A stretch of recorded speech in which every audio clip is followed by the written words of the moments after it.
For last few months, UFC superstar Ned Diaz has been calling out opponents and he shared his opinion several times that he wants to fight in December. He even suggested several opponents. The first one was Vicente Luque, who is ranked on number 4 in UFC welterweight division. The second opponent that Ned Diaz suggested was Tony Ferguson, who is ranked number 7th in UFC lightweight division, and he has been calling out Ned Diaz for years. And when Tony learned that Ned Diaz is showing his interest in fighting him, he responded on Twitter saying, "Let's go." If you look at both of these fights, they are both really good fights and possibly bigger because of the different kind of opponents they would have been. Vicente Luque, who is ranked on number 4 in welterweight, he's still not a household name, but he's a really good fighter and people love to see him. He's a striker who has really good grappling and he finished fights. And the second thing is he's really hard to be taken out. And if he would have won a fight against Ned Diaz, it would have really helped him to build up his resume before he fights for the title, or whether it was his next fight for the title contention, that who will be the title contender to challenge Kamaru Usman next.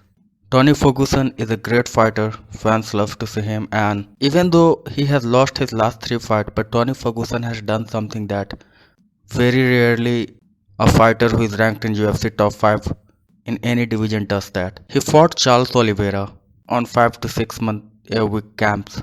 Then he gave an opportunity to Benil Dariush. He was another one who has been calling out for top opponents and nobody was giving him an opportunity. He called out Tony and Tony gave him that opportunity, and now he is ranked in number 3 in the UFC lightweight division. So Ned Diaz versus Tony Ferguson, it was a co-main event fight on any pay-per-view card and it would have done really well. So is it the beginning of another stalemate between UFC and Ned Diaz? Because this is the last fight on Ned Diaz contract. And the way Dana White, UFC president, is explaining about what's happening with Ned Diaz, it seems like that he is not interested in resigning with UFC. But it's not like UFC has not given him an option. UFC has given him Khamzat Chimaev, which Ned Diaz is not interested in fighting in. He responded to that on his Twitter that this guy is tripping. But it makes perfect sense for UFC because Ned Diaz is a big superstar and Khamzat Chimaev has that hype. If Khamzat Chimaev can get a possible win over Ned Diaz, who has all that eyes and attention from fans, who is a big superstar, it will turn him into even a bigger superstar. Look at Jorge Masvidal. After his win against Ben Askren, the buzz was building around him, and then Ned Diaz fought him, he got that win, and he is right now one of 3 biggest names in UFC.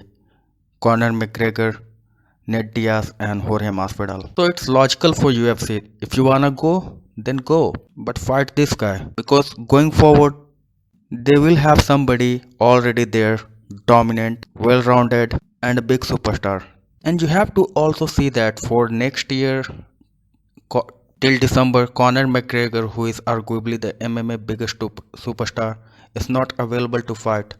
In 2021, he fought 2 times and it shows why UFC values him so much. Then if Nate will be tapping out, they will need somebody. And Khamzat Chimaev has everything that shows that he will be a really next to superstar that UFC needs. But this isn't the first time that a stalemate happened between UFC and Ned Diaz.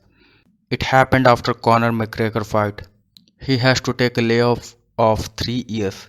He did not fight 3 years between 2016 to 2019 in his prime. But if you ask why Ned does not want to fight him, honestly, I don't know how to answer this question. But let me say this, let me explain this way. So Ned Diaz has lost his last 2 fights against Jorge Masvidal and Leon Edwards. But both have one common thing. They were both high ranked. When Jorge Masvidal fought Ned Diaz, he was ranked number 4 in UFC welterweight division.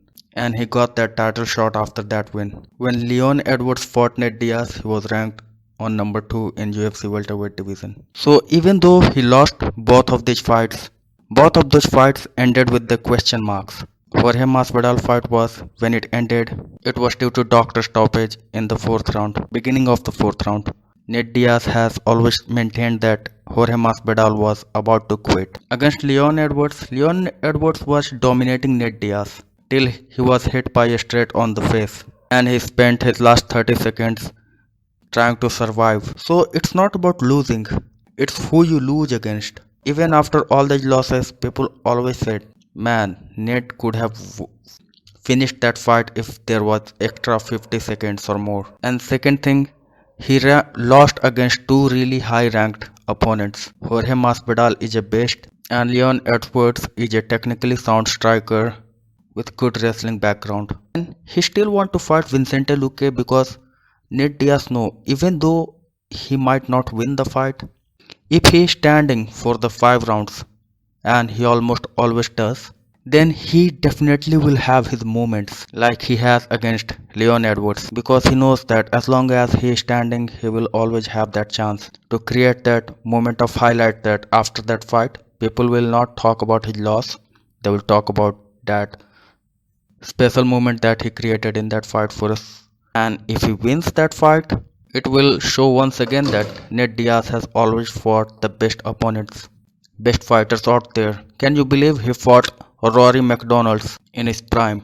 Even that time, Rory was still not in the title contention. So Khamzat Chimaev does not fit that criteria which Nate Diaz has. If he was a ranked opponent, he would have definitely fought him. That's the reason he wanted to fight Jorge Masvidal in the first place.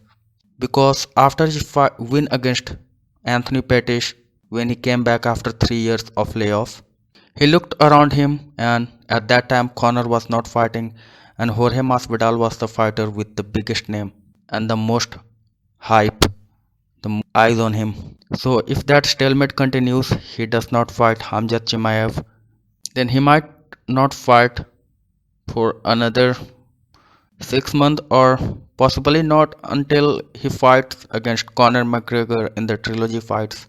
So thanks for watching this video and please subscribe my channel. I'll keep